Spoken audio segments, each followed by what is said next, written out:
만나러 만나 TV 구독자 여러분 안녕하십니까? 오늘도 계속해서 이효령 선생님의 먹다, 듣다, 걷다를 계속해서 리뷰해 드리도록 하겠습니다. 특별히 오늘은요 2부 듣다의 시간입니다. 육신의 빵이든지 영혼의 빵이든지 빵이 중요하지요. 그리고 먹어야 사는 것이 당연한 것입니다. 그래서 사탄은요 사람들에게 빵만 안겨주면 만족할 줄로 알고 육신의 빵인 물질로 유혹하고 또 영혼의 빵인 이 지식으로 유혹을 합니다. 거기에 속아버린 일부 교회들은요 이 예수 잘 믿어서 복 받고 잘 살게 됐다 이런 주장을 합니다. 이렇게 되어버린 이유는요 바로 오늘 리뷰할 이 듣다를 가슴에 새기지 않았기 때문인 것입니다. 인간은 하나님의 말씀을 들어야 합니다. 듣는 것이 생명의 양식입니다. 로마서 10장 17절에도 이런 말씀이 나와 있죠. 그러므로 믿음은 들음에서 나고 들음은 그리스도의 말씀으로 말미암았느니라. 할렐루야. 예수님 역시도 듣는 것을 상당히 강조하셨습니다. 진실로 진실로 너희에게 이르노니 귀 있는 자는 들으라. 예수님의 말씀을 이해하지 못해서 밤에 몰래 찾아온 사람이 하나 있죠. 니고데모 청년의 이야기를 잠깐 해볼까 합니다. 니고데모는 예수님의 그 거듭나다라는 말씀을 잘 이해하지 못했습니다. 니고데모는 어떤 사람인가요? 바리새인이고요. 바리새인이라면 평생 율법서를 읽었다라는 뜻이죠. 사회적으로 높은 직책도 있었을 것이고요. 그럼에도 불구하고 거듭난다라는 말씀을 이 어머니 뱃속에 다시 들어갔다 다시 나와야 되는데 이거 어떻게 하면 다시 들어갔다 나올 수 있을까? 뭐 이런 고민을 했던 것입니다. 예수님은 안타까운 마음에 이렇게 말씀을 하시죠. 요한복음 3장 10절입니다.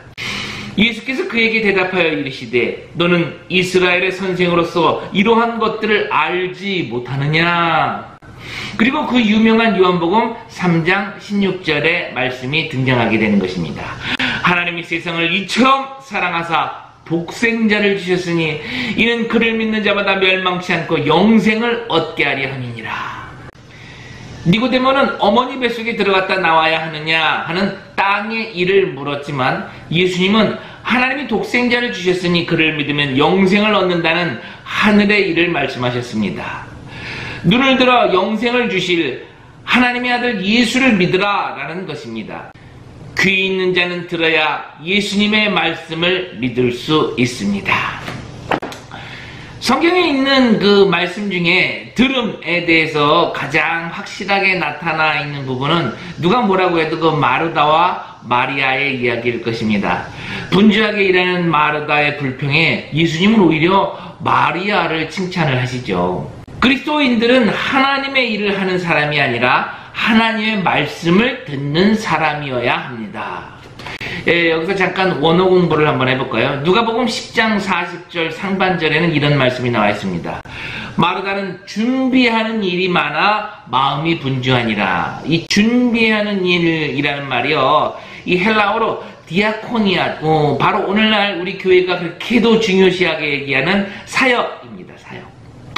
그러니까 예수님의 말씀은 여러 사역 때문에 마음이 분주할 것이 없다라고 말씀을 하시는 것입니다. 좀 더 유식하게 말하자면 디아코니아는 로고스를 앞서가면 안 된다, 앞서갈 수 없다 이렇게 해석을 할 수 있습니다.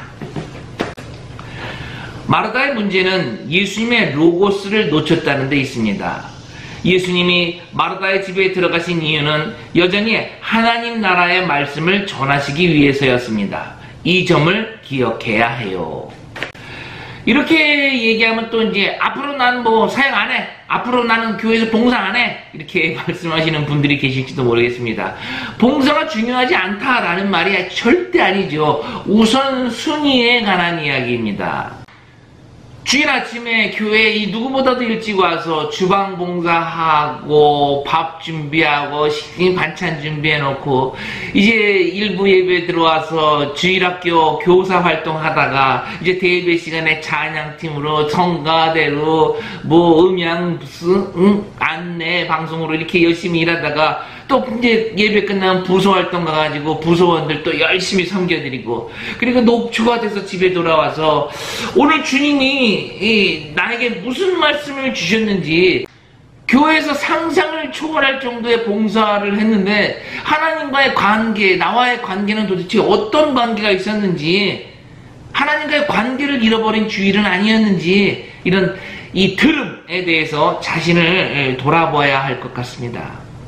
교회 사역이 필요 없다는 것이 아닙니다. 식당 봉사, 주방 봉사, 안내 봉사 등 사역은 필요합니다. 그런데 생명의 말씀을 들어야 할 순간에 다른 봉사들을 내려놓고 그것을 선택해야 합니다.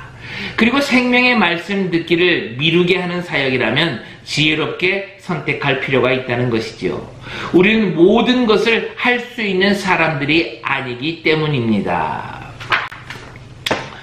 요즘 복지가 트렌드입니다. 그래서 홈레스 사역을 하는 단체들 상당히 많이 있고요. 뭐 직업훈련소라든가 여러 가지 구제 사역을 하는 그런 기독교 단체가 많이 있습니다. 저 역시 박수를 보내고 싶고요. 그분들을 응원합니다. 그러나 그러한 사역들이 마르다의 사역이 되지 않기를 바랍니다. 예수님이 들어있지 않다면 그것은 정치인들이 요즘 하고 다니는 그런 포퓰리즘과 하나도 다를 것이 없습니다. 오늘의 결론입니다. 예수님을 먹고 예수님을 들어야 합니다. 니고데모처럼 평생 율법을 읽어도 예수님을 읽지 않는다면 거듭난다라는 말의 의미도 알 수 없게 되는 것입니다. 결국 그런 자들이 모여서 하나님의 말씀을 또 가르친다고 군소 신학교 만들어가지고 사탄의 졸개들을 만들어내는 그런 세균과 같은 그런 영적 범죄 집단을 만들어내는 그런 안타까운 일들이 생기고 마는 것입니다. 귀 있는 자는 들을지어다. 할렐루야.